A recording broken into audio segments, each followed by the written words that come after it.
Chapter 1: The Perfect Beginning. Love stories often begin with a sense of serendipity, a moment when two souls cross paths in the most unexpected of ways, like stars aligning. Ours was no different. The day I first saw Chiara is etched in my memory with perfect clarity. I was sitting on a bench in the university quad, half-heartedly skimming through my notes for an upcoming exam. It was a typical spring afternoon, the air smelled of fresh grass, and students were scattered across the lawn, enjoying the sun after a long winter. And then, there she was. She was sitting by the fountain, reading a book, her auburn hair catching the sunlight in such a way that it seemed to glow.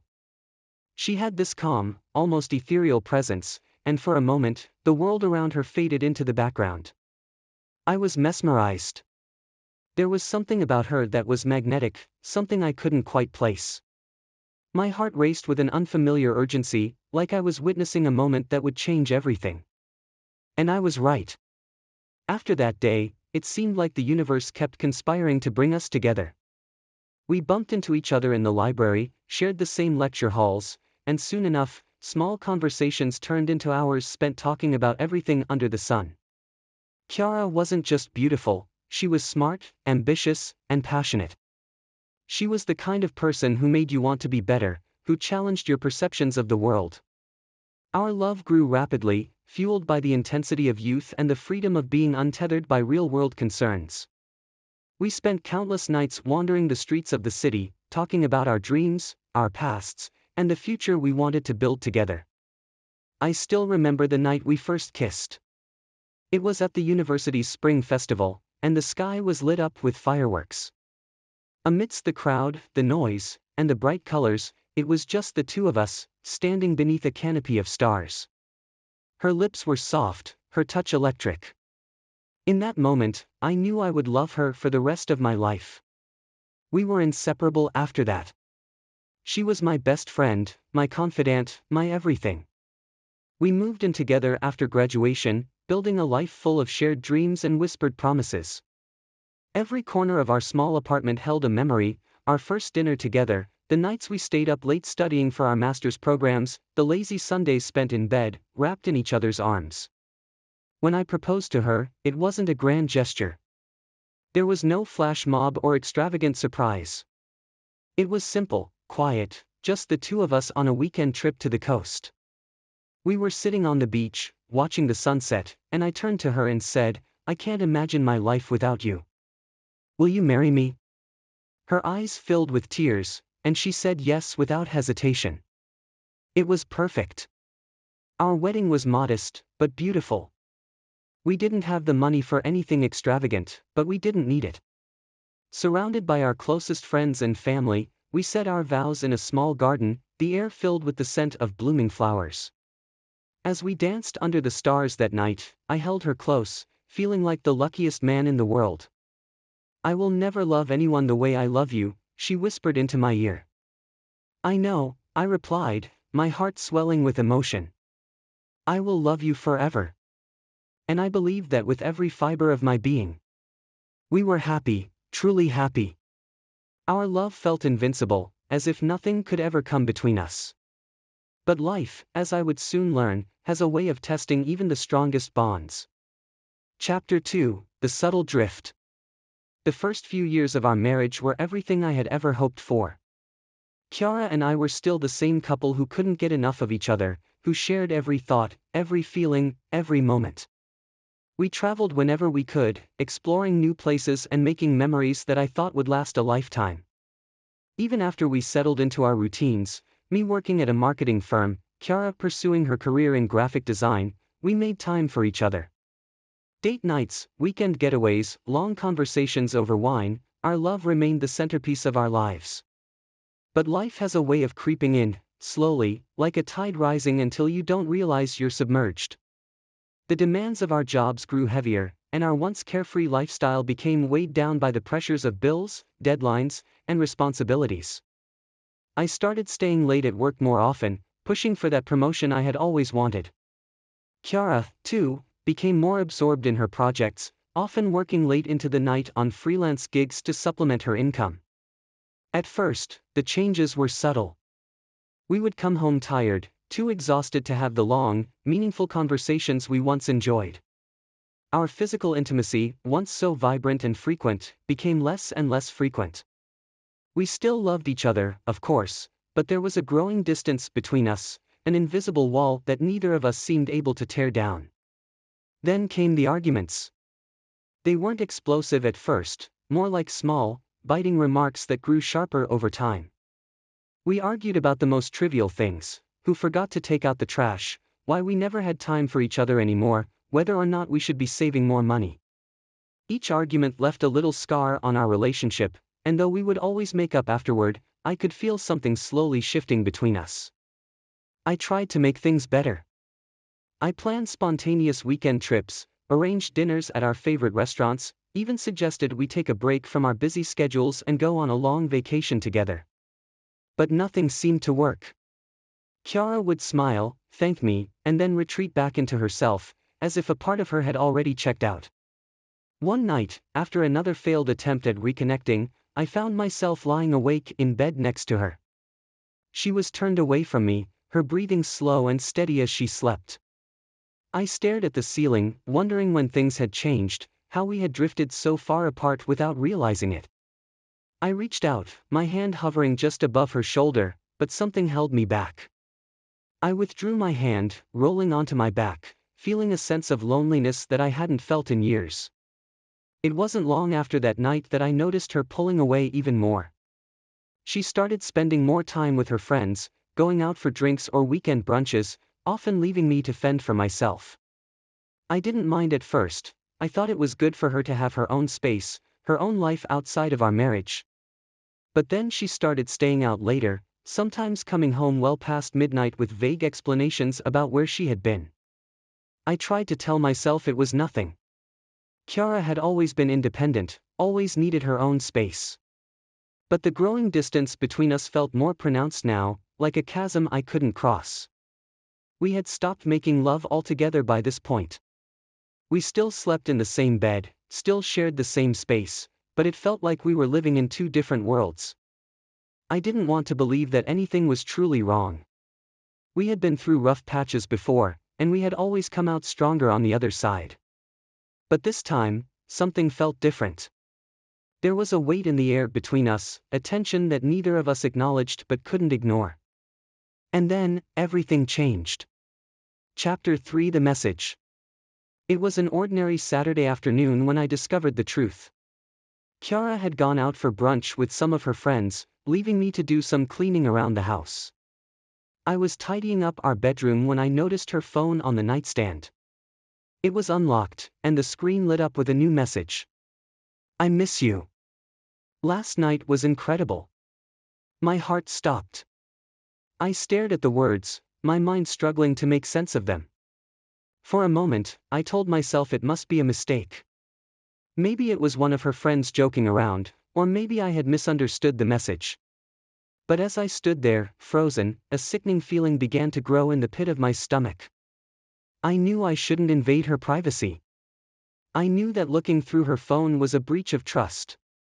But something compelled me, an almost primal need to know the truth. My hands were trembling as I unlocked her phone and scrolled through her messages. The conversation that unfolded before my eyes was worse than I could have imagined. There were weeks, months, of messages between her and a man named Mark. The texts were filled with longing, with flirtation, with memories of nights spent together. They had been meeting in secret, sharing intimate moments that I hadn't shared with her in a long time. My chest tightened as I read the messages, each one a dagger in my heart. They talked about the places they had met, the things they had done, the things they wanted to do.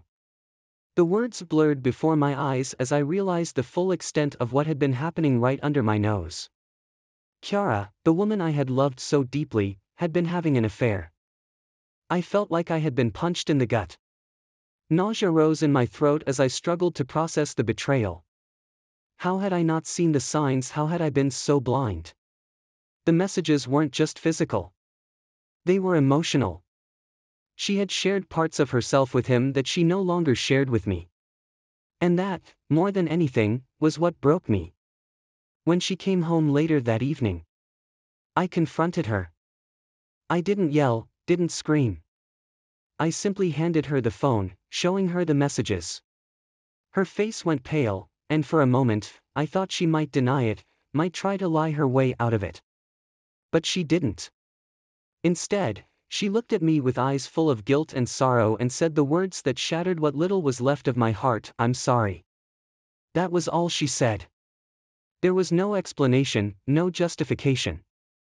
Just an apology that felt too little, too late. I walked away from her that night, feeling like my entire world had crumbled around me. Everything we had built, everything we had shared, felt like a lie. I didn't know what to do, where to go from here. All I knew was that the woman I had loved, the woman I had promised to spend my life with, had broken that promise in the worst possible way. But as I sat alone in the dark, trying to make sense of the mess my life had become, a thought crept into my mind. A thought I had been avoiding for a long time. Had I betrayed her first? Chapter 4: The Guilt. In the days that followed, I was consumed by a whirlwind of emotions: anger, sadness, confusion, and something else that I hadn't expected: guilt. As much as I wanted to blame Chiara for what had happened, to paint myself as the victim in this narrative of betrayal, I couldn't escape the nagging feeling that I wasn't blameless. I started thinking back to the past few years of our marriage, analyzing every moment, every decision, every action that had led us to this point. And that's when I remembered. It had been nearly a year before Chiara's affair, during a particularly stressful time at work. My company was hosting a networking event, and I had been putting in long hours, determined to prove myself worthy of a promotion. That night, after a few too many drinks, I found myself in a conversation with Emily, a colleague I had always found attractive. She was charming, witty, and we had always gotten along well. But that night, something shifted. It started innocently enough: flirting. Jokes, compliments. But as the night wore on, the conversation became more intimate, more charged. We talked about our personal lives, about our frustrations with work and relationships. I remember feeling a spark of connection, a rush of excitement that I hadn't felt in a long time. And then, it happened. In the dimly lit corner of the bar, we kissed. It was brief, a fleeting moment of weakness, but it was enough. Enough to know that I had crossed a line. Enough to feel the guilt settle in almost immediately. I never told Chiara about that night. I convinced myself it didn't matter, that it was a mistake I would never repeat. And I didn't. I stayed faithful after that, at least, physically. But emotionally, I had already pulled away. The guilt of that kiss lingered in the back of my mind, a constant reminder of my failure. In the weeks and months that followed, I had distanced myself from Chiara, though I hadn't realized it at the time. I threw myself into my work even more, using it as an excuse to avoid dealing with the emotional rift that was growing between us. I stopped trying to connect with her the way I used to, stopped putting in the effort to nurture our relationship. I had betrayed her first, even if it hadn't been as blatant as her affair. As this realization settled over me, I felt a deep sense of shame. I had been so quick to condemn her for her actions, so ready to see myself as the victim, but the truth was far more complicated. I had failed her just as much as she had failed me. I had created the distance between us, the loneliness that had driven her into the arms of another man. When I finally worked up the courage to tell her about Emily, her reaction stunned me. She didn't cry, didn't scream. She just sat there, her eyes filled with a sadness that cut through me like a knife. "I knew," she said quietly. "I've known for a long time." Her words hit me like a punch to the gut. She had known all along, but she had never said anything, never confronted me. Instead, she had suffered in silence, waiting for me to come to her, to make things right. But I hadn't. I had let the distance grow, let the silence between us deepen until it became a chasm neither of us could cross. We sat in silence for what felt like an eternity, both of us grappling with the weight of our collective guilt. Neither of us were innocent. We had both betrayed each other in different ways, both allowed our marriage to wither without fighting for it. "I'm sorry," I finally said, my voice barely above a whisper. "So am I," she replied, her voice thick with emotion. Chapter 5: The End of Us. In the weeks that followed, Kiara and I tried to pick up the pieces of our broken marriage. We went to counseling, had long, tearful conversations, tried to find a way to rebuild the trust that had been shattered. But no matter how hard we tried, we couldn't go back to the way things were. Too much had happened, too much had been said and done. One night, after yet another conversation that ended in tears and frustration, we both realized what we had been avoiding for so long: our marriage was over. It wasn't a dramatic ending. There was no screaming, no throwing of dishes or doors slamming. Just a quiet, mutual acknowledgement that we had reached the end of the road. We sat together on the couch, our hands intertwined, but it felt different now, more like a gesture of farewell than of love. "We've both changed," Kiara said softly, her voice barely above a whisper. "We're not the same people we were when we first fell in love." She was right. We had both changed. Both grown in different directions. The love we had once shared was still there, buried beneath the hurt and the guilt, but it wasn't enough anymore. We had tried to hold on to something that had slipped through our fingers long ago. "I'll always love you," I said, my voice thick with emotion. "But maybe it's time we let each other go." She nodded, tears glistening in her eyes. "I'll always love you too." And with that, we made the hardest decision of our lives. We decided to end our marriage, not out of anger or resentment, but out of understanding. We had both made mistakes, both failed each other in different ways. But there was no villain in this story, no clear victim. We were just two people who had lost their way, who had tried and failed to hold on to something that had once been beautiful. As I packed my bags and prepared to leave the home we had built together, I felt a strange sense of peace. It wasn't the ending I had imagined for us, but it was the ending we needed. We had loved each other deeply. Fiercely, but sometimes love isn't enough to overcome the weight of life's trials. When I walked out the door that final time, I didn't look back. I knew that this was the right decision, for both of us. We had shared something special, something that would always be a part of us, but now it was time to move on. And as I drove away, I couldn't help but feel a sense of gratitude, for the love we had shared, for the lessons we had learned, and for the person I had become because of her. In the end, no one was to blame. We were both victims of life, of circumstance, of our own shortcomings. And somehow, that made it easier to forgive, not just each other, but ourselves. We had loved, and we had lost. But in the end, we had also found ourselves.